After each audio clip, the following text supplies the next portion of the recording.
Hello, loves. We're getting into it. Okay, so we are about to get into chapter 1 of the Master Key System. And here's how to do it. I'm going to read this chapter to you. And if you were to be reading this book yourself and not listening to it, it would be basically the same, only you'd read it rather than listen. Again, I own no rights to anything about this book. If you want it, go buy it, find it online. You can find it all over the place. It's originally published in 1910 by Charles Harnell. And the way that this works, and they'll say this again toward the end of the chapter, is you're supposed to read it and then instantly go meditate on it. And they say from 15 minutes on, but I know that so many of y'all are so busy and sitting and meditating for even 15 minutes can be hard. So I vote even 5 minutes. And you don't want to be interrupted. You want to be able to take all of this in one shot and then meditate on it and then move on with your day. So my recommendation for you is to right now pause this video and put your phone on do not disturb, and also get it ready with a 5-minute timer, and then come back and finish the video. So I will wait. Okay, hopefully you're on do not disturb. Whoever needs you can wait a few minutes until you finish this task. Okay, let's get into it. Introduction to part 1. It is my privilege to enclose herewith part 1 of the Master Key System. Would you bring into your life more power? Get the power consciousness. More health? Get the health consciousness. More happiness? Get the happiness consciousness. Live the spirit of these things until they become yours by right. It will then become impossible to keep them from you. The things of the world are fluid to a power within man by which he rules them. You need not acquire this power. You already have it. But you want to understand it, you want to use it, you want to control it, you want to impregnate yourself with it, so that you can go forward and carry the world before you. Day by day, as you go on and on, as you gain momentum, as your inspiration deepens, as your plans crystallize, as you gain understanding, you will come to realize that this world is no dead pile of stones and timber, but that it is a living thing. It is made up of the beating hearts of humanity. It is a thing of life and beauty. It is evident that it requires understanding to work with the material of this description, but those who come into this understanding are inspired by a new light, a new force. They gain confidence in greater power each day. They realize their hopes and their dreams come true. Life has a deeper, fuller, clearer meaning before. And now, part 1. Part 1. That much gathers more is true on every plane of existence, and that loss leads to greater loss is equally true. Mind is creative, and conditions, environment, and all experiences in life are the result of our habitual or predominant mental attitude. The attitude of mind necessarily depends upon what we think. Therefore, the secret of all power, all achievement, and all possession depends upon our method of thinking. This is true because we must be before we can do, and we can only do to the extent which we are, and what we are depends upon what we think. We cannot express powers that we do not possess. The only way by which we may secure possession of power is to become conscious of power, and we can never become conscious of power until we learn that all power is from within. There is a world within, a world of thought and feeling and power, of light and life and beauty, and although invisible, its forces are mighty. The world within is governed by mind.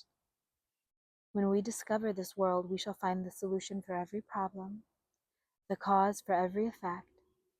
And since the world within is subject to our control, all laws of power and possession are also within our control. The world without is a reflection of the world within. What appears without is what has been found within. In the world within may be found infinite wisdom, infinite power, infinite supply of all that is necessary, waiting for unfoldment, development, and expression. If we recognize these potentialities in the world within, they will take form in the world without. Harmony in the world within will be reflected in the world without by harmonious conditions, agreeable surroundings, the best of everything. It is the foundation of health and a necessary essential to all greatness, all power, all attainment, all achievement, and all success. Harmony in the world within means the ability to control our thoughts and to determine for ourselves how any experience is to affect us. Harmony in the world within results in optimism and affluence. Affluence within results in affluence without. The world without reflects the circumstances and conditions of the consciousness within. If we find wisdom in the world within, we shall have the understanding to discern the marvelous possibilities that are latent in this world within, and we shall be given the power to make these possibilities manifest in the world without.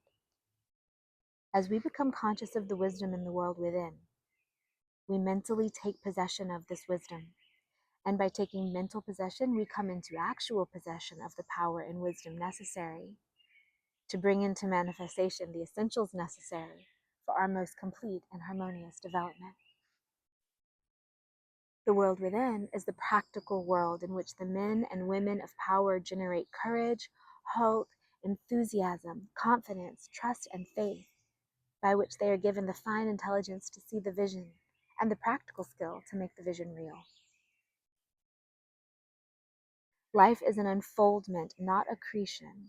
What comes to us in the world within is in the world without, is what we already possess in the world within.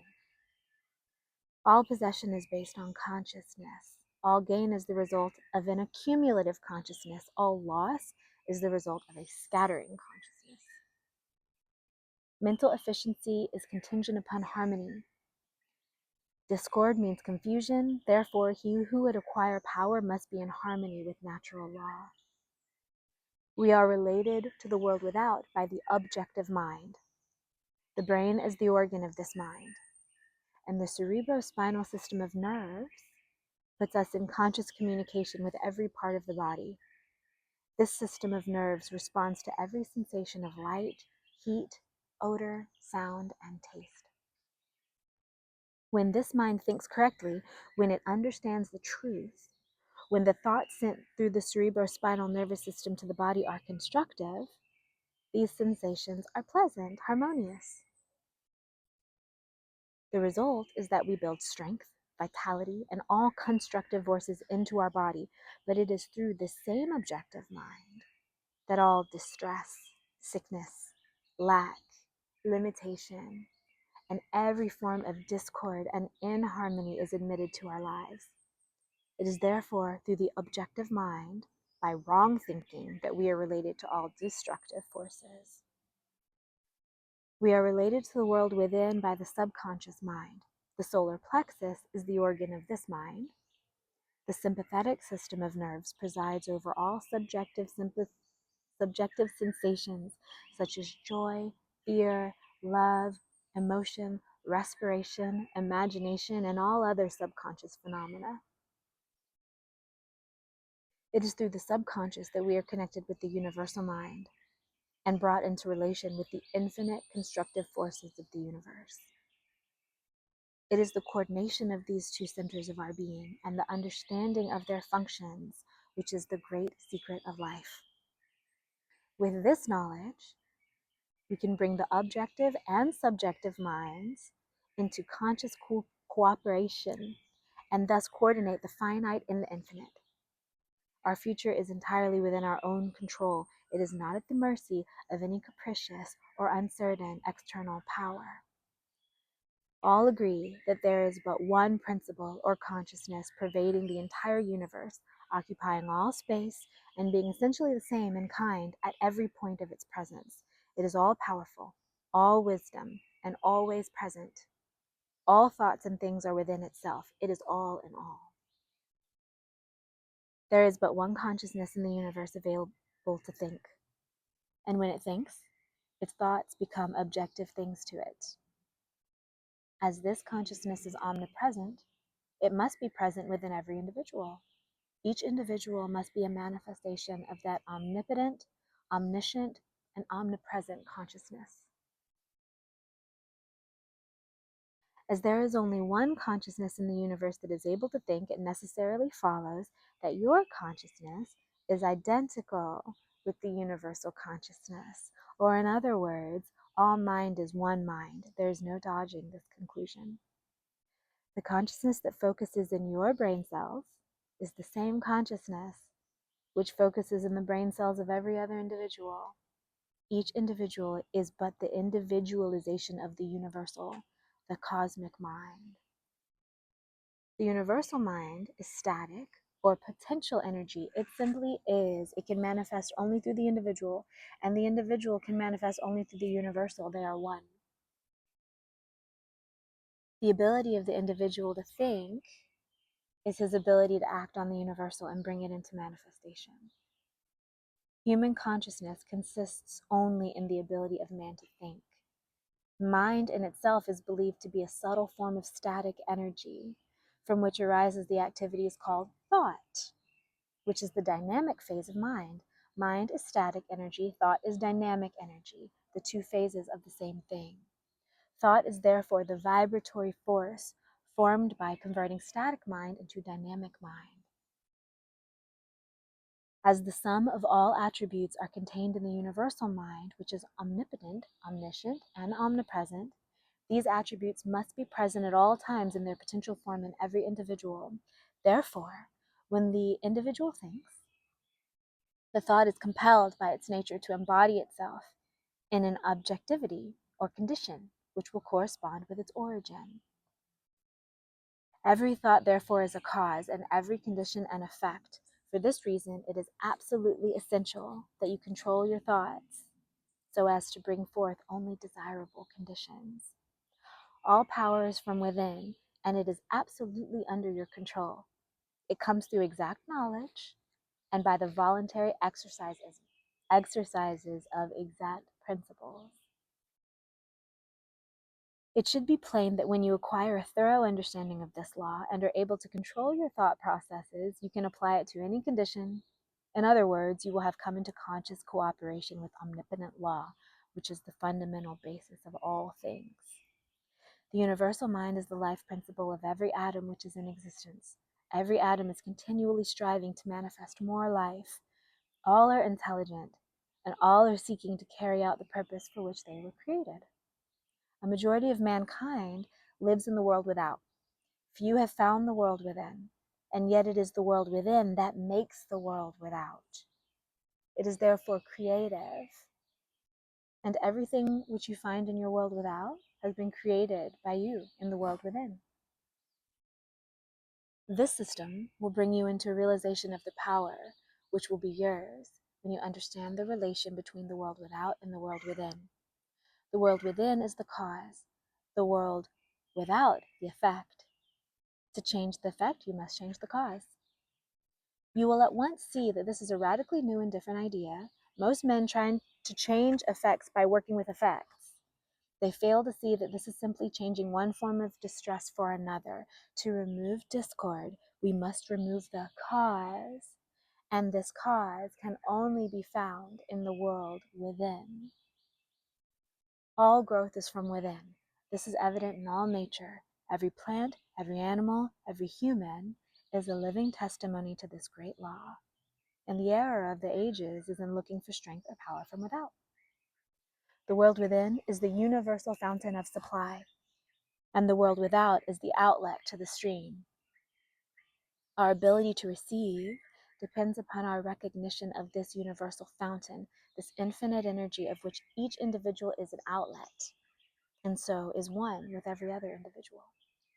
Recognition is a mental process. Mental action is therefore the interaction of the individual upon the universal mind. And as the universal mind is the intelligence which pervades all space and animates all living things, this mental action and the reaction is the cause of causation. The law of causation. But the principle of causation does not obtain in the individual but in the universal mind.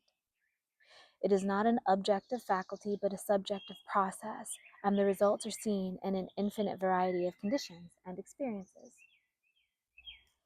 In order to express life, there must be mind. Nothing can exist without mind. Everything which exists is some manifestation of this one basic substance from which and by which all things have been created and are continually being recreated. We live in a fathomless sea of plastic mind substance. This substance is ever alive and active.